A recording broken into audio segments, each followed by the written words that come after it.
जय सतगुरु महाराज की जय। एक लोकप्रिय पौराणिक कथा है, माता पार्वती और शंकर जी पर आधारित है। इस कहानी में एक बार माता पार्वती शिव के साथ कैलाश पर्वत पर निवास कर रही थी। उन्होंने देखा कि नंदी और शिवगण हर समय भगवान शिव की पूजा में लीन रहते हैं और उनकी सेवा में समृत हैं। माता पार्वती के मन में जानने की इच्छा हुई कि भक्तों की भक्ति कितनी गहरी और सच्ची है।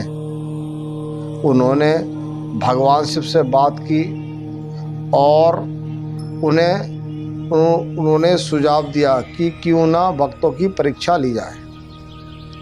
माता पार्वती ने एक साधारण ग्रामीण महिला के भेष धारण किया और नंदी और अन्य भक्तों के पास मदद मांगने पहुंची। उन्होंने उनसे भोजन, पानी और सहायता मांगी, लेकिन ये जानना चाहती थी कि क्या भक्त केवल भगवान शिव के लिए समर्पित है या सभी जीवों पर दयालु रखते हैं। नंदी और अन्य भक्तों के बिना किसी सवाल किए उनकी सेवा हर संभव मदद की। मनुष्य को क्या करना है और मनुष्य को किसी जीव पर भगवान, जैसे बहुत से लोग क्या करते हैं, मंदिर गए तो भगवान के प्रति आस्था रखते हैं मंदिर में, पर हमें मंदिर से लेकर के ऐसी आस्था रखनी चाहिए कि कोई रास्ते में गिरा हुआ पड़ा है व्यक्ति, सबसे पहले उसको उठाएं और बाद में मंदिर में पूजा करने जाएं। ऐसा भाव रखते हुए होना चाहिए मनुष्य को।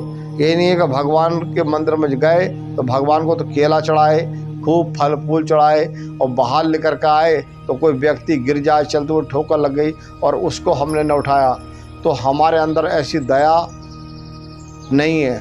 ऐसी दया रखनी चाहिए मनुष्य को। भगवान के प्रति भी इतनी आस्था हो और मानव के भी प्रति आस्था हो, उसको हमें उसको उठा लेना चाहिए और उसको गले लगाना चाहिए। ऐसे प्रेम भक्ति कहा जाता है। तो माता ने इसी बात को लेकर भक्तों की परीक्षा की।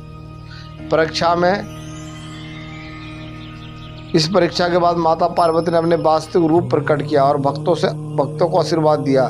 यह संदेश मिलता है कि सच्ची भक्ति का अर्थ केवल पूजा पाठ नहीं, बल्कि सभी जीवों के प्रति दया और समर्पण होना चाहिए। मनुष्य को कैसी भक्ति करनी चाहिए? उसको पूजा पाठ करने की आवश्यकता नहीं है। सच्चे मन से भक्ति करो। अर्थ केवल पूजा पाठ नहीं है, बल्कि सभी जीवों पर दया करो। मंदिर में तो खूब ओम जय जगदीश हो रही है और बाहर लेकर के कोई गिर गया तो उसे उठा नहीं रहा है, हमारे के कपड़े गंदे ना हो जाए, कहीं हमारे पैर गंदे ना हो जाए।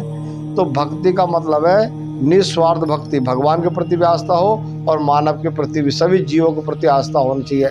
ऐसी भक्ति हमें करना चाहिए। इस परीक्षा से ये सीख मिलती है कि भक्ति केवल निस्वार्थ होना चाहिए और बिना सवाल किए ही उस व्यक्ति की मदद करनी चाहिए। उससे कोई सवाल नहीं करना है जिसके साथ हम मदद करना है, भाई तू कैसा है, कैसा नहीं है, तेरे हाथ है, तेरे पैर है, तू कमाने लायक है, पर नहीं, हमें कुछ नहीं पूछा। हमें निस्वार्थ भक्ति करना है। जो मदद मांग रहा है उसको हमारे पास है तो तुरंत कर देना चाहिए। इसे सच्ची भक्ति कहा गया है। और हमारे पास होते हुए भी हम उसकी मदद नहीं कर रहे हैं तो हमारी कोई भक्ति नहीं है, वो दिखावटी भक्ति है। आज संसार में जो लोग करते हैं, कपड़े पहन लिए सफ़ेद, मंदिर चले गए और उन्होंने जो है अब बाहर निकले तो कोई बच्चा रो रहा है या धूल में लेट रहा है, हमने उसको गले नहीं लगाया या उठाया नहीं, तो ये भक्ति नहीं। हमें सबके प्रति आस्था और दयालु रखते। हमें ये भक्ति यही संदेश देती है कि सच्ची भक्ति वही है जो केवल पूजा पाठ की हमें जरूरत नहीं, सभी जीवों पर दया की जाए और सबके प्रति समर्पण रहा जाए। ये सच्ची भक्ति मानव की कहलाती है।